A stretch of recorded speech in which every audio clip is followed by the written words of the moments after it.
You doing? I'm all right, bro. Good morning and afternoon and all that. I'm all Yeah. right. Who I'm on the phone with? The legendary who? DJ Belal, the king. That's right, from Groove Be Chill. The movie that they Yeah. made House Party about. That's Yes, crazy. sir. That's crazy. Yes, sir. So, Yes, indeed. you know I'm recording you right now. I just want you to know you on record. Okay, you got that permission. Okay, thank you. I just want you to know. So we starting our new, I guess you want to call it a daily conversation. Or we want to call it something like that. Yeah, sounds good. Yeah, it's All our right. daily conversation. We be Right. having some crazy conversation. Right. And so we want to share it with my audience and your audience and put it on YouTube and let them kind of understand some of the things that you saw and was around when you was in the music industry, and you still are very much so, but the golden era is so important because that history is not there no more. I totally agree. And if you wasn't there, you have to be there to be able to speak on that. You know what I'm saying? You had to be there. Right, right. So obviously, for those that don't know, you're one of the members of Groove Be Chill, and Yes, you sir. guys were signed to Andre Harrell, Uptown Records in the golden era, which was 88?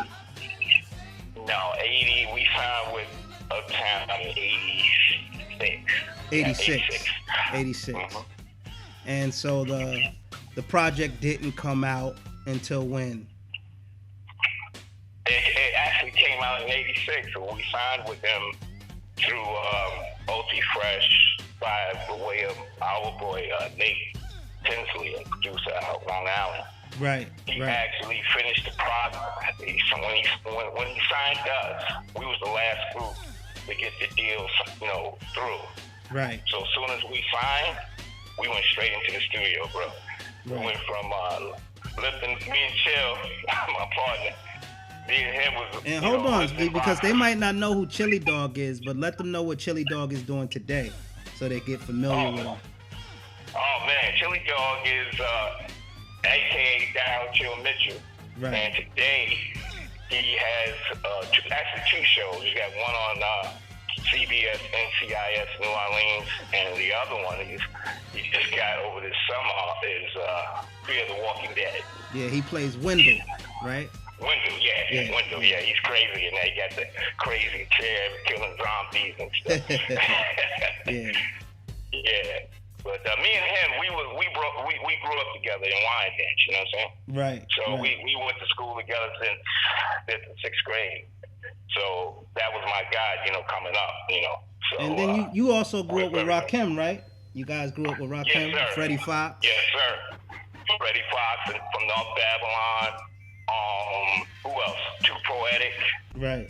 which he's the Grim Reaper from Grave Diggers. the Grave Diggers. Yeah, we all grew up together around each other, man. Coming up as little guys. Right. Rob was one of the younger guys, but he was a boy genius, man. Before he even came out with a record. Right. So, yeah. And what was the group he was down with? The group he was down with before he came out solo? What was the Love actually, Brothers? The Love Brothers. That's Yeah. what it was. Well, the order is how I met Rob was through my man Teddy Oaks. He had a crew called the Almighty Five and Seeds, and this is back when I was trying to rhyme, and my name was MC Super B. Okay. And what happened was when I already knew them already because I was going to school with them, and it's like, come through, we'll check you out. So first time I had a cipher with them, they all gone, and I ended up going, saying my little thing. I'm Super B with the mic of my head, and they just fell out and started laughing. You know what I'm saying? Because they was more advanced. You know what I'm saying? Right. We was always in Wyandanch. I'm not just saying Long Island. Period. We was already advanced past what the city was doing. We just didn't know it. Right. So we wasn't doing ball the dang. Yeah. We was Right. doing the soloists, like cats like Freddy Foxx, aka Bumpy Knuckles now. Right. He was ahead of his time because nobody sounded like the city. Right. Even though we praised the city by, listening to the Cold Course 4, Funky 4 plus one more, Fantastic 5 MCs, playing with the theater and all that. Right. We highly motivated. They motivated us. You know what I'm saying? We would listen to the tapes, and from there we would write rhymes. DJ and try to do what they doing, but add something to it. So we was already advanced. Right. So it's hard to explain. You had to be there. It's like nobody sounded like nobody. You know what I'm saying? Right. Like you just didn't sound. It was what we call biting. Right. And if you bit somebody, it's two things. Matter of fact, you couldn't do that in Wyandotte. You couldn't do that in no town on Long Island. Right. You couldn't sound like somebody else, or you was going to get either beat up or whatever. You know what I'm saying? That was just a no-no. You couldn't do it. You couldn't sound like Rob. You couldn't sound like Rob, even if you wanted to. Nobody tried to do it. Right. So we all had our own little thing, but I was trying to be an MC, and to be honest with you, I still sounded old at the time. I was trying to sound like, cats from the city, and it just wasn't cutting it. So after they laughed me out, it's like, yo, man, just coming. I told them, I said, yo, I got a drum machine. At that time, the Dr. Rhythm. I said, I got a drum machine. Can I play that while y'all rhyming? Right. So they let me on. You know what I'm saying? And I learned a lot from that crew. And from that crew, we was like a ragtag crew. We would be making speakers in the backyard, hoping that we can battle somebody. Oh, we want to battle Cool Breeze and this and that. And he was, Cool Breeze was the top guy. Right. From Long Island. Not Long Island, from Wyandotte. Right. So he had all the equipment, he had all the MCs, and what happened was Rob was like 13 years old at this time. But what we all noticed about him, he was always writing. The guy was like a writing machine. Like that's all he did. He went to school. When the days he went to school, he went to school, because he was always hanging out with older cats. You know what I'm saying? So if he wants to, at the end of the day, if he cut out on the handball court playing handball, right after that, he'll be writing rhymes all the time. You saw him with a rhyme book. Right. So, and everybody knew he was just nice at like 13. So what happened was, another great MC back then, his name was Almighty G. Stroh, that was his partner. And they decided to jump ship from our crew, and they went to Cool Breeze and the Love Brothers, which was more similar, like, the style wasn't, but they was like formatted like Charlie Chase and the Cold Course Brothers. You know what I'm saying? So they had like 6 MCs and the whole thing, but they had a system. So back then, if you didn't have a system, you could have had a crew all you wanted, but if you didn't have a system in a big set, you wasn't respected like that in the hoods. You know what I'm saying? It was like you was just underneath. So when they went to him, that ended our crew. We was like, we lost our 2 best in the city. Right. What we gonna do? Nothing. So we broke up, and I started trying to learn how to DJ, but I just couldn't get it, man. And it's crazy why I couldn't. I don't understand why I couldn't get it, because I had all kinds of rhythm and new music, and my father was a big songwriter in the day. Aretha Franklin sung songs from his catalog. And, I was always in music. I come from a music family, so I was upset that I couldn't get DJing. So I used to watch all the guys around the way, like DJ Chaos, Fred Cox, Speedy Speed. We had numerous DJs, but one of my guys that I used to watch all the time in the park, we have a day called Wine Dance Day. So that's where a lot of using at Wine Dance Day, he was playing there. He was the man. So Cool Breeze, every year he would play there. And I used to watch it, and one of the guys, actually my neighbor, next door neighbor, he taught me how to DJ. You know, one day he was like, listen, you want to DJ? Come up in the room. Boom, boom, boom. He taught me how to DJ. But he was like, my first lesson, he's like, yo, pat your foot. You know how to count out bars? I was like, yeah, hell yeah, dude. That was easy. And he broke it down to me in bars, and that's when I got it. It was like instant. So this is what I want you to do. Tell me about the Hudlin brothers. Because I know you got this amazing story about House Party. Tell me about the Hudlin brothers, man, and your relationship with Reginald and Warrington. Well, when we met the Hudlin brothers, it was crazy because Uptown was young. Like I said, Andre Harrell started he had started this record label, and he got the 5 or 6 groups up. And MCA gave him, some money, and to start the thing, he started basically out of his apartment. And out of his where? Out of his apartment. He started out of his apartment. Okay. And is this the infamous apartment in Left Rack City? Yeah. But it's funny when he signed and Heavy hit, had the Mr. Big Stuff. He moved the office to another apartment, which actually was ended up being the main office in Brooklyn on 4th Ave. So, basically, when we met Reggie and Warrington Hudlin, they did the videos, Mr. Big Stuff, and Uptown's Kicking It, which we were on. Right. And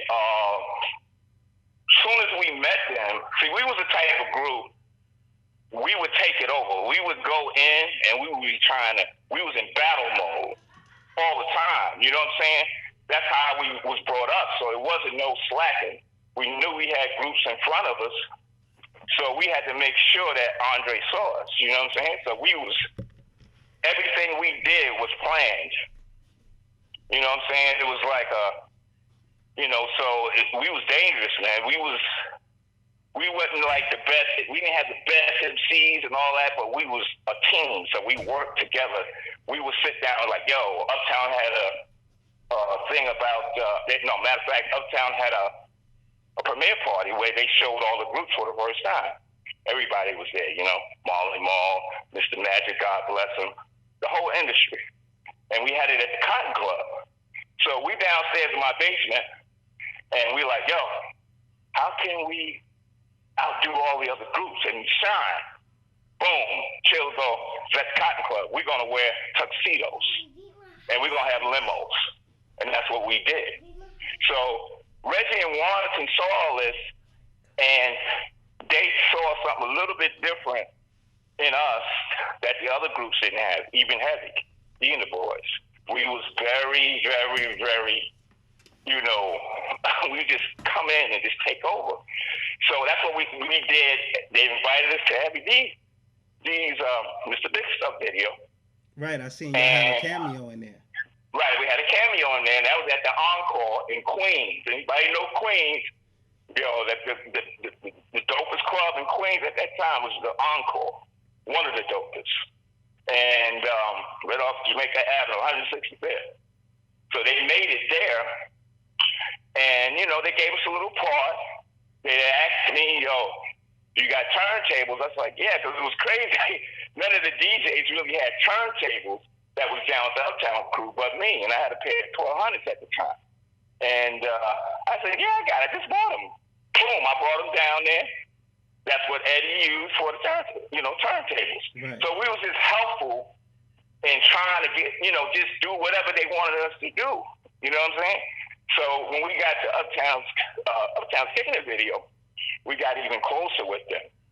Right. And from there, it was like, hey man, we get ready, after let me back up, after Andre didn't put out our record called Why Me Off the Album. Actually, they was test pressing the record. They had actually started sending it out to the DJs as a single. Right. But to make a long story short, we did an interview on the Rap Attack, and they played it, and they actually got calls from different, that's what we was told, different parents and stuff calling up, talking about, Chill had said fart and poop in the record and is offensive. And we was like, what? So they banned the record off of BLS. Right. So Andre didn't put it out. So, here we are stuck. And, and the Hudlin brothers are like, yo, we doing this, workshop called the Black Filmmakers Organization, and we would love for y'all to come down. So in that was Heavy D and the Boys, Heavy D, my bad, Heavy D, us, and Finesse and Sinquist. And he had us all together, and we'd come out to Brooklyn, do improvs, learn about acting, all these different things. So we was already crazy, and we was acting anyway. Right. Naturally, we just didn't know it. If you know us, Chill, he's a crazy fool. Groovy's a crazy fool. I was more or less the laid-back one, but I had to keep up with them, you know what I'm saying? So that's how we started really working with them. And one day, we was there, and I can't remember if Heavy came that day. I want to say he wasn't there. And Finesse and Sinquist wasn't there, and we went there, though.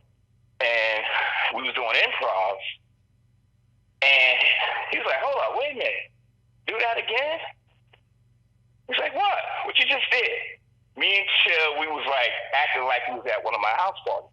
Because I used to give some of the biggest house parties in Wyandotte, really Long Island, a lot of people say. I don't know about that, but people say those were the biggest house parties on Long Island that I gave. It would be like I could make $1,000 off $1. You know what I'm saying? Right. Like when I needed equipment, I said, I asked my mother, can I do a party? And she said, yeah, you can do a party.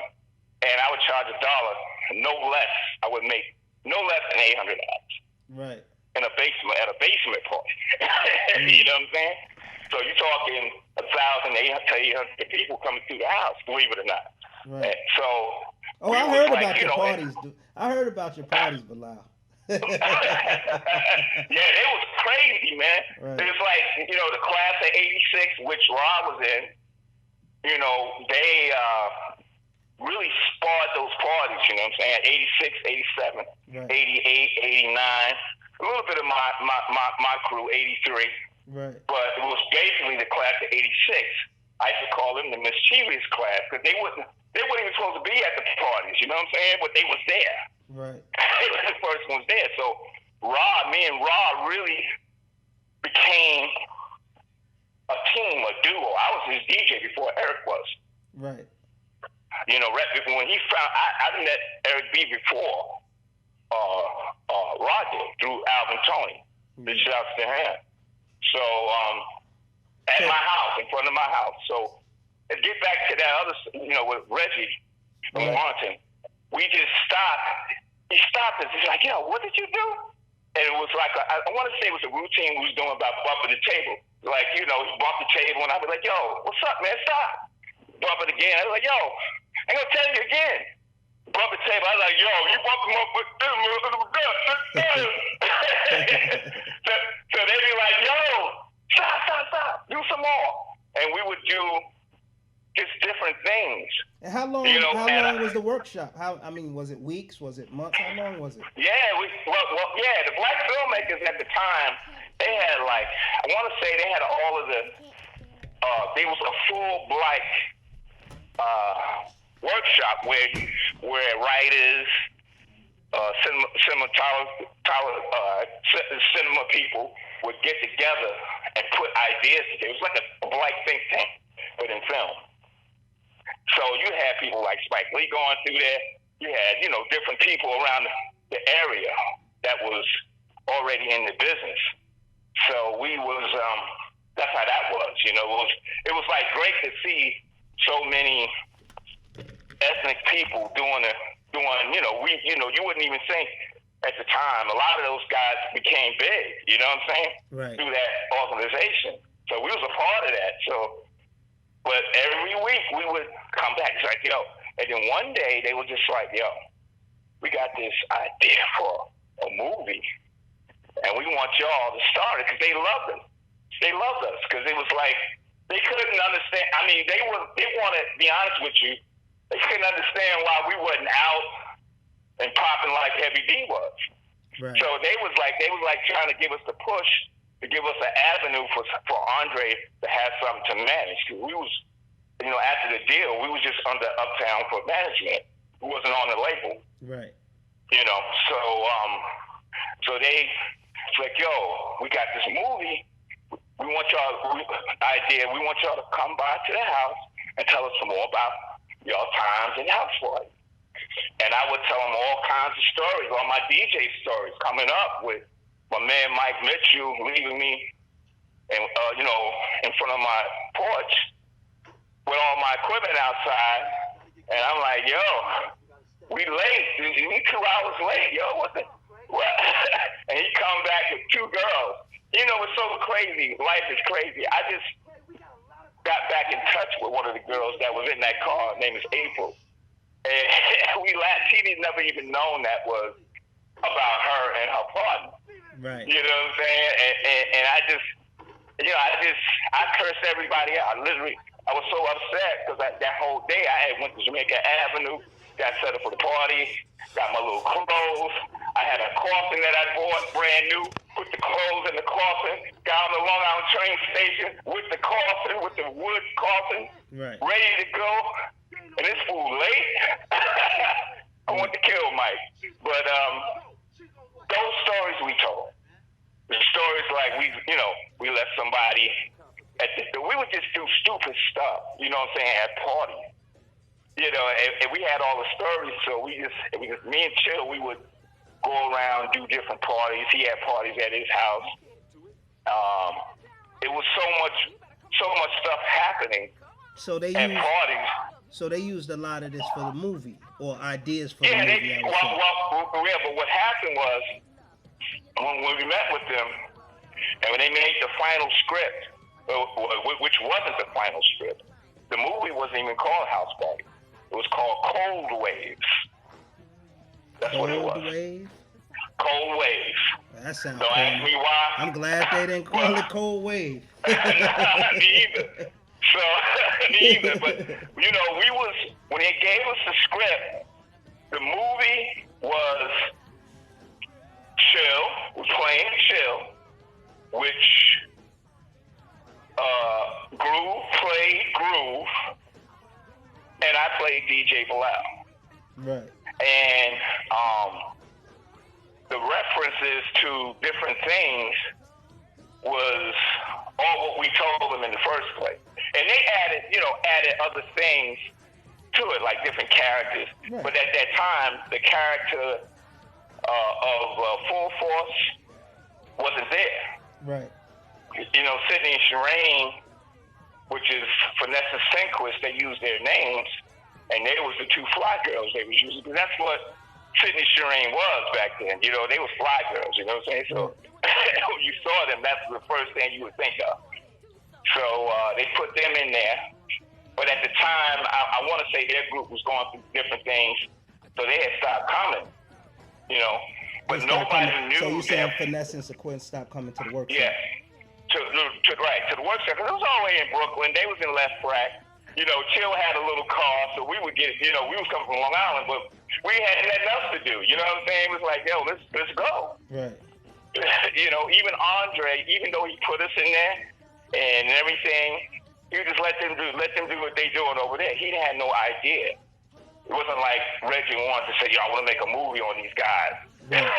You know what I'm saying? Right. It was just, he was over doing his thing, and we was over doing our thing. You know what I'm saying? So,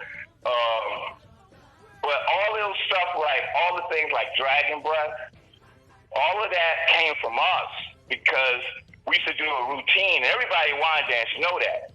You know what I'm saying? We used to do a routine called Dragon Breath. You got dragon breath. You got dragon breath. That was actually, we had gave Andre that demo, and he picked Why Me. Right. And my opinion, he should have picked Dragon Breath, but it was funny as hell. Right. You know? So, but that's where all that came from. And they just took the things we was telling them, you know, like how we are right now, the things I'm telling you. Right. We would tell them something, they would record it, and they'd be writing it down in dictation. Right. And, you know, I will say they are masters at what they do. You know what I'm saying? They can take an idea and make it something you didn't think it would be. Right. You know what I'm saying? So we read the script. We was like, yo, y'all serious? It's like, yeah. So what happened was, to cut straight to the chase, we would go around with them and audition it at different houses. What you mean at different houses? Like New Line Cinema. Right. Which picked up the movie. They was the last ones we actually so y'all would actually go and act it out, the parts in the script. Yeah, we were right, because nobody can act it out like us. Right. So we would read some of the script, me, Chill, and Groove, and you know, and after a while with the Cold Waves idea, they you know, people was like, black movies, you gotta understand that era. Black movies wasn't popping, you know what I'm saying? It wasn't making money. Like Tough on the Leather, Crush Groove, even Wild Style, those were great movies, but they wasn't making a lot of money. Right. You know what I'm saying? They wasn't blockbusters. They was hood movies. Right. So and that's just taking that from those movies. They was great movies. So the masses in that business were trying to really put no money into our movies.